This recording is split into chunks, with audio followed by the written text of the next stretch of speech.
자, 오늘도 변함없이 하나님께서 허락하시는 은혜를 사모하면서 각자의 처소에서 예배를 드리시는 여러분들의 심령 가운데 우리 하나님의 한량없는 은혜가 함께 하시게 되시기를 주님의 이름으로 축복합니다.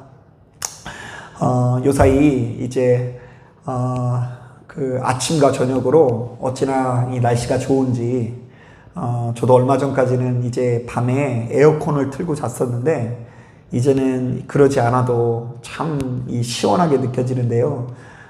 우리가 은혜 받기 참 좋은 계절입니다. 빨리 하루속히 이 모든 어두운 상황들이 지나가고 하나님 앞에 자유롭게 예배드릴 수 있는 날이 오게 되기를 주님의 이름으로 축복합니다. 저는 우리 성도님들에게 이 성경을 읽을 때에 동그라미 표시를 고려하면서 읽으라는 이야기를 상당히 자주 합니다. 자, 왜냐하면요, 이 성경에 기록되어져 있는 이 동그라미 표시는요, 자, 일종의 그 문단을 표시하고 있는데요. 자, 바로 이것은 히브리어나 헬라어로 쓰여져 있는 성경을 우리말로 번역하는 과정에서 자, 독자로 하여금 원어상의 문맥을 알 수 있도록 배려하는 장치입니다. 자, 그러니까 우리가 편의상 장과 절로서 성경을 나누고 있지 않습니까? 자, 그래서 이제 마가복음 12장, 13장, 14장 이렇게 나눠져 있다 보니까 자꾸 그 장과 절로 성경의 내용을 이렇게 나누는데요. 자, 실제로는 그렇지 않습니다. 저 원어상으로는 몇 장 몇 절 그런 것이 있지 않고요. 문맥으로 이렇게 구분이 되어져 있는데, 자, 그것이 이 동그라미 표시로 되어져 있어요. 자, 그러니까 동그라미를부터 시작을 해서 다음 동그라미까지가 원어상의 한 문맥이라고 할 수 있어요. 자, 이것은요, 오늘 본문도 마찬가지인데요. 자, 말씀을 보니까 어디서부터 어디까지가 한 문맥으로 되어 있습니까? 자, 마가복음 12장 41절에 동그라미가 있고, 자, 그 뒤에 동그라미가 어디 있죠? 13장 3절에 나와 있어요. 자, 그러니까 한 문맥이 12장 41절부터 13장 2장까지를 한 문맥이라고 볼 수 있는 것입니다. 자, 그런데 말씀을 보았더니 두 가지 서로 다른 내용들이 하나의 문맥 안에 있는 것을 볼 수 있습니다. 자, 먼저 12장 41절부터 44절을 보니까 어떤 이야기가 나옵니까? 예수께서 헌금함 앞에서 제자들에게 가르쳐 주시는 내용이 담겨져 있는데요. 자, 그 내용은 이렇습니다.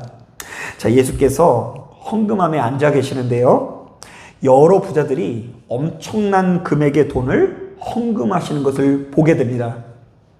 자, 그리고 나서 이제 무수히 많은 부자들 뒤에 누가 헌금을 했죠? 한 가난한 과부가 와서 두렙돈의 헌금을 하는 것을 목격하시게 되는데요. 자, 이때 이 두렙돈이라는 것은 당시 사회에서 가장 작은 화폐단이라고 할 수 있는데요. 자, 오늘날로 따지면 이 동전에 해당되는 금액이라고 할 수 있습니다. 그러니까 이제 헌금함에 100원짜리 내지는 500원짜리를 한 2개 정도 헌금하는 모습이 담겨 있는 것이죠. 자, 그런데요, 부자들이 거액의 헌금을 하는 모습을 보시는 부자들이 거액의 헌금을 하시고 이 가난한 과부가 이 두렙돈의 헌금을 하시는 이 장면을 보시면서 우리 주님께서 조금 이상한 말씀을 하시는 거예요. 자, 어떤 이야기를 하고 계십니까? 자, 우리 다 같이 43절, 44절 말씀을 함께 읽어보겠습니다. 시작! 예수께서 제자들을 불러다가 이르시되 내가 진실로 너희에게 이르노니 이 가난한 과부는 헌금함에 넣는 모든 사람보다 많이 넣었도다. 그들은 다 그 풍족한 중에서 넣었거니와 그 과부는 그 가난한 중에서 자기의 모든 소유 곧 생활비 전부를 넣었느니라 하시니라. 자, 뭐라고 말씀하십니까? 부자들이 헌금함에 거액의 헌금을 넣는 것보다 가난한 과부가 겨우 두렙돈의 헌금을 하는 것이 훨씬 더 크다라고 말씀하세요. 자, 왜요? 부자들은 너무나 넉넉한 중에 일부를 드렸지만 과부야말로 아무것도 없는 중에 자신의 전부를 드렸기 때문이라고 말씀하고 계십니다. 자, 이건 뭐예요? 하나님께서는 사람의 생각과 달라서 우리가 드린 이 헌금의 액수를 크게 여기시는 분이 아니라 그 속에 담겨져 있는 이 성도의 마음을 더욱 크게 여기신다라는 메시지입니다. 자, 그런가 하면 계속해서 13장 1절부터 2절을 보면, 자, 이제 또다시 장면이 돼서 또다시 장면이 전환돼서 전혀 다른 이야기가 담겨져 있는데요. 자, 예수께서 성전을 지나시다가 제자들과 함께 나누신 대화의 내용이 담겨져 있습니다. 자, 먼저 제자 중 하나가 우리 주님께 이렇게 묻습니다. 자, 예수님, 이 돌들이 어떠하며 이 건물들이 어떠합니까? 자, 이거 무슨 얘기입니까? 당시 이스라엘 백성들을 통치하던 이 헤롯 왕은요, 백성들의 마음을 얻기 위해서 예루살렘 성전을 크게 보수하는 사업을 벌이게 됩니다. 자, 이 사업은요, 진짜 어마어마한 규모인데요. 약 1000명의 제사장이 동원되고요, 2만여 명의 일꾼이 동원되는 그야말로 어마어마한 규모의 사업이었습니다. 자, 이때 사용한 돌의 크기나 대리석의 아름다움은 당시 건축물로는 상상할 수 없는 것이었는데요. 자, 대리석의 높이가 약 90cm에서 120cm 정도 되었다고 하고요. 자, 어떤 것은 돌 하나의 길이가 12m인데다가 무게가 약 100톤에 이를 정도로 이 대단한 종류의 자재가 이 성전 건축에 사용된 것입니다. 자, 그래서 이 성전을 본 사람들은 누구나 감탄하지 않을 수 없었다고 하는데요. 자, 심지어 당시 유대 랍비들은요, 이 성전을 보지 못한 자는 아름다움이 무엇인지 알지 못한다라고 말했을 정도로 이 새로 지어져 있는 예루살렘 성전이 참 아름다웠나 봐요. 자, 여러분 한번 상상해 보세요. 전쟁으로 인해서 이 아름다운 성전이 무너졌다가 다시 세워지긴 했는데 이 성전이 너무 초라한 거예요. 자, 그런데 늘상 이 초라한 성전을 볼 때마다 마음이 아팠는데 그 초라했던 예루살렘 성전이 이제 이렇게 화려하게 증축이 되었으니 이스라엘 백성들이 얼마나 좋았을까요? 그 성전의 규모가 크고 아름다울수록 왠지 모를 자부심과 기쁨이 넘쳤을 것입니다. 그래서 사실은요, 예수님의 제자가 예수님에게 기뻐서 묻는 거예요. 예수님, 저거 보세요. 성전이 너무 새로워졌죠? 우리 성전이 이렇게 커졌습니다. 이러면서 너무 기쁜 나머지 예수님께 질문을 하고 있는 것입니다. 자, 여러분들은 이게 얼마나 대단한 일인지 실감을 못 하실 수 있는데요. 저도 과거에 섬기는 교회에서 그 1차로 교육관을 리모델링하고 2차로 본당을 리모델링을 한 적이 있는데요. 그때 이 얼마나 기뻤는지 모릅니다. 그 종로 한복판에 이 빌딩에 이 화려하게 세워져 있는 이 교회 안에 딱 들어가니까요, 똑같은 찬양이고 똑같은 말씀인데도 얼마나 은혜롭게 들리는지, 특히 이 리모델링 된 이 교회 사무실이 너무 아름다운 데다가 이 새로 생긴 책상이 너무 이뻐가지고요, 제가 그 자리에 제일 먼저 가가지고 차 한잔 마시면서 여유를 즐겼던 기억이 납니다. 이게 너무 사무실이 아름다운 거예요. 사무실이 아름다운데 내 자리가 이쁘게 이렇게 탁 있으니까 그 자리에 이렇게 음악을 들으면서 이렇게 새끼손가락 하나 내놓고 이 커피 한잔 하면서, 아, 하나님 성전이 참 아름다워서 좋습니다, 이랬던 기억이 납니다. 자, 그런데 우리 주님께서는 바로 이렇게 호화롭게 지어진 성전을 보고 또다시 이상한 말씀을 하십니다. 자, 우리 다 같이 13장 2절 말씀 같이 한번 읽어보겠습니다. 시작. 예수께서 이르시되 내가 이 큰 건물들을 보느냐? 돌 하나도 돌 위에 남지 않고 다 무너뜨려지리라 하시니라. 이게 뭐예요? 우리의 시각으로는 새롭게 지어진 성전이 너무나 아름답고 대단하게 느껴질지 모르겠으나 우리 주님께서 보셨을 때는 가증하게 느껴진다는 것입니다.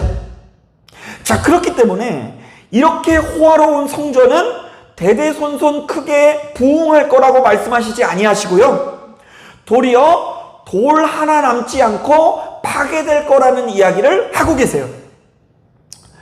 자, 그러니까 지금 제가 두 가지 이야기를 했는데요. 사실은 두 가지 이야기 모두 그다지 기분 좋은 이야기가 아니라는 것을 알 수 있어요.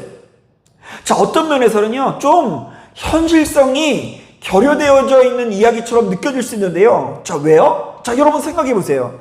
자, 예루살렘 성전이 크게 부흥하고 커지기 위해서는요, 부자들이 헌금을 많이 내야지 유리한 것 아니겠습니까? 냉정하게 말하면요, 과부 1000사람이 헌금을 드리는 것보다 부자 한 사람이 드리는 헌금이 더 많을 수 있습니다. 자, 그렇다 보니 우리 예수님께서 조금 더 효과적으로 목회를 하시기 위해서는 많이 낸 사람이 더욱 큰 복을 받는다라고 말하는 것이 인지상정입니다. 두 랩돈 내는 과부를 보고 가장 많이 냈다고 이야기하면 많이 내는 부자들이 얼마나 기분이 안 좋겠습니까? 그리고 우리의 상식으로는 그렇게 무수히 많은 예물들이 모여서 예루살렘 성전이 크게 부흥하게 된다면 주님께서도 함께 기뻐하셔야 할 것 같습니다. 지금 잔치가 벌어졌으니 함께 박수를 쳐주시면서 그들이 나아가는 길에 마음껏 축복을 해주시는 것이 어울리는 모습처럼 느껴지는 것입니다. 그러나 주님께서는 번번이 초를 치면서 말씀하십니다. 과거야말로 모든 사람보다 많이 넣었도다. 이 큰 건물들은 돌 하나도 남지 않고 모조리 무너지게 될 것이다. 엄연히 따졌을 때 우리 주변에 이런 사람이 있으면 좀 기분 나쁠 것 같지 않습니까? 누군가가 거액의 헌금을 하는데 박수를 쳐주지도 않고, 우리가 거대한 예배당을 봉헌하면서 감격에 차 있는데 이 교회가 조금 있으면 망하겠네 이러는 사람이 있으면 얼마나 기분이 나쁘겠습니까? 아마도 우리들은 그런 사람을 불러다가 크게 혼을 낼 것 같기도 하다는 생각이 듭니다. 자, 그런데 우리 주님께서는 왜 이렇게 미운 털 박히는 이야기를 하시는 것일까요? 왜 이렇게 지탄받고 가는 곳곳마다 초를 치는 이야기를 하고 계신 것일까요? 자, 그것은 아주 간단합니다. 우리 주님께서 보셨을 때는요, 하나님의 생각과 사람의 생각은 전혀 다르고요, 하나님의 기준과 사람의 기준은 전혀 다르기 때문입니다. 사람은 금은 보화를 크게 여기지만 그렇다고 해서 우리 하나님께서도 금은 보화를 크게 여기시는 것이 아닐 뿐더러 사람이 크고 호화로운 건물을 좋아한다고 해서 우리 하나님께서도 그것을 좋아하시지는 않는다라는 것입니다. 사실은 사무엘상 16장 7절에도 비슷한 이야기가 담겨 있는데요. 자, 하나님께서도 사무엘에게 이렇게 이야기하십니다. 내가 보는 것은 사람과 같지 아니하니 사람은 외모를 보거니와 나 여호와는 중심을 보느니라. 우리 한번 따라해 볼까요? 사람은 겉모습을 보거니와 하나님께서는 중심을 보신다. 할렐루야. 자, 그렇다고 한다면 우리는 바로 이 말씀을 기준으로 우리의 가치관들을 예수 안에서, 믿음 안에서 바르게 조정해 나가야 하는데요. 자, 가장 우선적으로 우리는 하나님께서 당신의 자녀들에게 무엇을 요구하시는 하나님인지를 보다 정확하게 이해해야 될 것 같습니다. 사실 우리들은 이 세상을 살면서 어떠한 성과나 업적 중심의 삶을 살아갈 때가 많이 있는데요. 자, 예를 들면요, 선생님에게는요, 공부를 잘해서 좋은 대학에 들어가는 학생이 모범생처럼 느껴질 수가 있어요. 그러니까 좋은 제자는 어떤 면에서는요, 열심히 공부하는 제자인 거죠. 또한 회사에서는요, 엄청난 성과를 내는 직원이야말로 우수 사원입니다. 또한 사업가 세계에서는요, 남들보다 더 많은 돈을 벌어서 남들보다 훨씬 더 큰 기업을 일구어내는 사람이 훌륭한 사업가라고 할 수 있습니다. 심지어 여러분, 우리나라가 경제적으로 한참 어려운 시기에는요, 출세하고 성공하는 자녀야말로 좋은 자녀였던 시절이 있었습니다. 왜냐하면요, 형제가 한 10명 있으면요, 10명을 다 가르칠 수가 없는 거예요. 자, 그러면 딱 한 명에게 몰아서 투자를 합니다. 자, 그래서 실제로 그 아이가 성공해서 다른 아이들을 잘 부양하면 그 아들은 좋은 아들이고요. 그렇지 못했을 경우에는 이 부모가 아쉬움이 남는 것이 사실이죠. 그러면 이 집안 전체가 기울게 돼요. 자, 그래서일까요?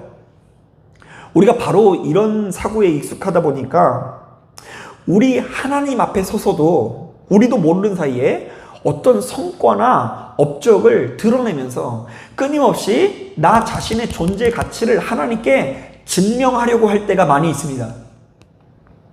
자, 우리는 내가 사랑받을 만한 자격이 있다는 것을 끝없이 하나님께 증명하려 하고요. 내가 복을 받을 만한 자격이 있다는 것을 끝없이 나타내 보이려고 하는 경향이 있습니다. 나는 그래서 남들보다 더 많이 기도하는 사람이고 더 많이 금식하는 사람이라는 것을 드러내려고 합니다. 나는 더 많이 헌금하고 더 많이 헌신하는 사람이라는 것을 우리 하나님께 인정받으려고 노력하게 됩니다. 자, 그래서 우리는 어떤 면에서 그저 공짜로 충성하는 사람은 흔치 않고요, 내가 만배로 복을 받을 수 있도록 하나님께 심고 투자하는 사람들이 많이 있는 것이 사실입니다. 하지만 여러분, 하나님의 생각과 사람의 생각은 다른 것입니다. 하나님의 기준과 사람의 기준은 전혀 다르다는 것을 기억하시길 바랍니다. 사람이 금은 보화를 크게 여긴다고 해서 우리 하나님께서도 금은 보화를 크게 여기시지는 않고요, 사람이 크고 호화로운 건물을 좋아한다고 해서 하나님께서도 그것을 좋아하시지 않는다라는 것을 기억해야 합니다. 자, 제가 자녀를 키워보니까 이 부모와 자식의 관계에서도 이것을 알 수 있는데요, 우리가 정상적인 부모라고 한다면 자녀가 이루어낸 이 성취물과 상관없이 그 존재만으로 아끼고 사랑하는 마음이 들기 마련이지 않습니까? 자, 그래서 나의 자녀가 세상에서 잘 나가고 출세하지 않아도 이쁘고요, 설령 올림픽에 나가서 금메달을 못 따더라도 다치지 않고 무사히 돌아왔다라는 것만으로 기뻐할 수 있어요. 왜요? 부모는 자녀가 딴 금메달보다 자녀를 더욱 소중히 여기는 마음을 가지고 있기 때문입니다. 그리고 우리가 정상적인 부모라면 아무리 못난 자녀일지라도 그 자녀에게 도움을 주고 호의를 베풀고 싶은 것이 인지상정인 것입니다. 사랑하는 여러분, 육신의 옷을 입고 있는 우리들도 이런데 사랑의 하나님께서는 어떻겠습니까? 하나님께서도 자녀가 가져온 어떤 물질보다 자녀를 더욱 소중히 여기실 것입니다. 또한 상하고 아픈 마음을 가진 자녀가 다가와서 부모로부터 크게 위로받고 힘을 얻는 모습을 볼 때에 그 무엇보다 기뻐하는 하나님이실 것입니다. 그래서 시편 51편을 보면 제가 자주 인용하는 말씀 중에 이런 말씀이 있습니다. 주께서는 제사를 기뻐하지 아니하시나니 그렇지 아니하면 내가 드렸을 것이라. 주는 번제를 기뻐하지 아니하시나이다. 하나님께서 구하시는 제사는 상한 심령이라. 하나님이여, 상하고 통회하는 마음을 주께서 멸시하지 아니하시리이다. 이게 무슨 이야기일까요? 하나님께서는 우리가 어떤 진귀한 예물을 드리는 것보다 우리가 상한 마음을 주님께 가지고 와서 드릴 때에, 자, 바로 그것을 그 무엇보다 크게 여기시고 기쁘게 여기시는 하나님이시라는 것입니다. 이렇듯 우리는요, 하나님께서 진정으로 크게 여기시고 귀히 여기는 것이 무엇인지를 보다 명확히 해야 될 줄로 믿습니다. 제가 이런 말씀을 전하다 보니까 이 과거에 생각나는 이야기가 있는데요. 제가 목회하는 가운데 과거에 이제 함께 신앙생활하던 어떤 성도님의 전화를 받은 적이 있는데요.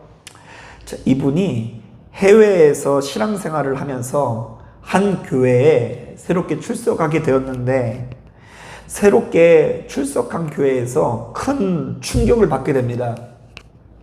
왜냐하면 이전에 출석하는 교회는 비교적 전통적인 형식의 예배를 드리다 보니까 좀 엄숙하고 조용하게 예배를 드렸는데요. 새로운 교회는 열광적으로 기도를 하는 것입니다. 자, 보통 이상하게 그 해외에 있는 교회들은 그렇게 더 열광적으로 기도하는 경우가 많은데요. 게다가 새벽 예배를 가보니까 다른 사람들은 죄다 방언으로 기도하는데 자신만 못하니까 왠지 움츠러드는 마음이 드는 거예요. 나도 그래도 오랫동안 교회를 다녔는데 왜 나만 방언을 못 받았을까?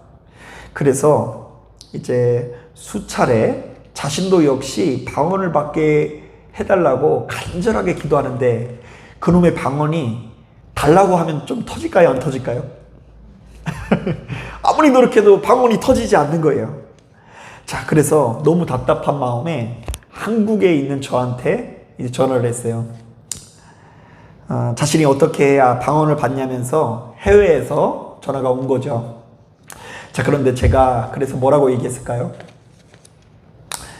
방언을 받지 않아도 우리가 구원받는데 아무 지장이 없으니 하나님께 기도할 때마다 진솔한 마음을 드리라고 조언했습니다.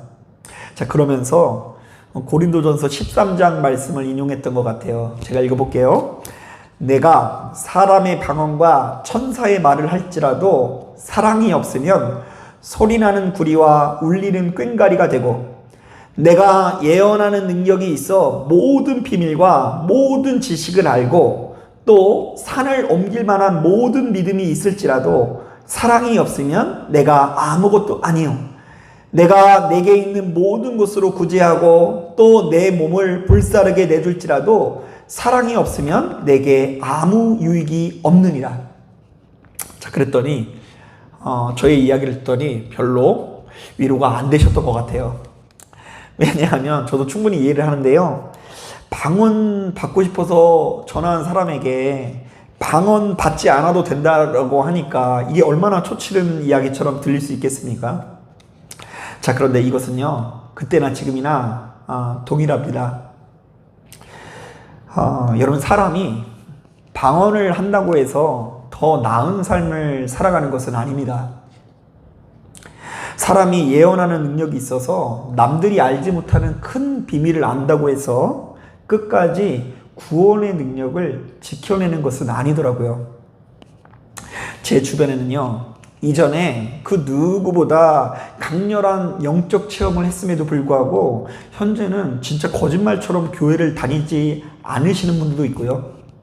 심지어 과거에 그 누구보다 유창하게 12시간 이상씩 방언을 하고 무수히 많은 병자들을 고쳤음에도 불구하고 입에 담을 수 없는 범죄를 저질러서 지금 교도소에 들어가 계신 목사님들도 있어요. 여러분, 사람의 눈에 방언하는 거 참 멋있어 보이죠? 그리고 예언하는 능력이 있어서 남이 알지 못하는 큰 비밀을 말하면 그거 참 대단해 보일 수 있습니다. 자, 그래서 어떤 면에서 제가 꿈꾸는 장면은 어떤 장면이냐면, 저도 역시 저를 통해서 큰 기적이 나타나길 원하는 그런 마음이 항상 있습니다. 하나님, 나를 좀 높여주옵소서.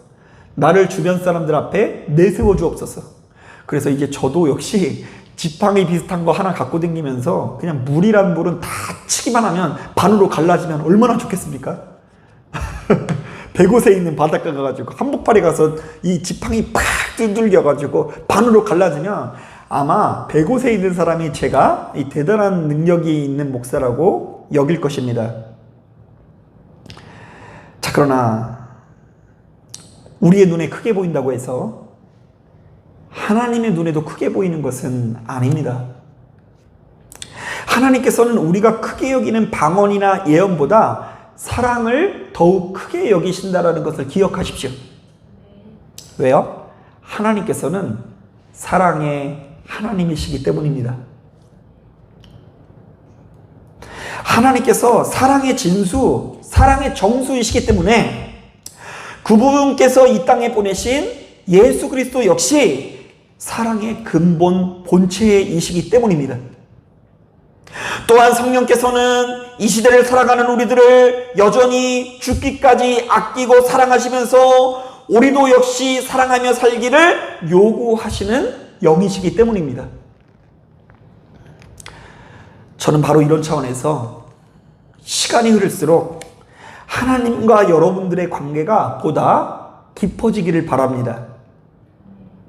괜히 겉멋만 막 들어가지고 그냥 내가 보기에 좋은 신앙생활, 내가 보기에 멋있어 보이는 신앙생활만 하고 아무런 알맹이 없이 살아가는 것이 아니라 하나님께서 우리에게 요구하시는 것을 보다 분명히 해서 시간이 지날수록 진실되고 아름다운 사람이 되어지기를 주님의 이름으로 축복합니다.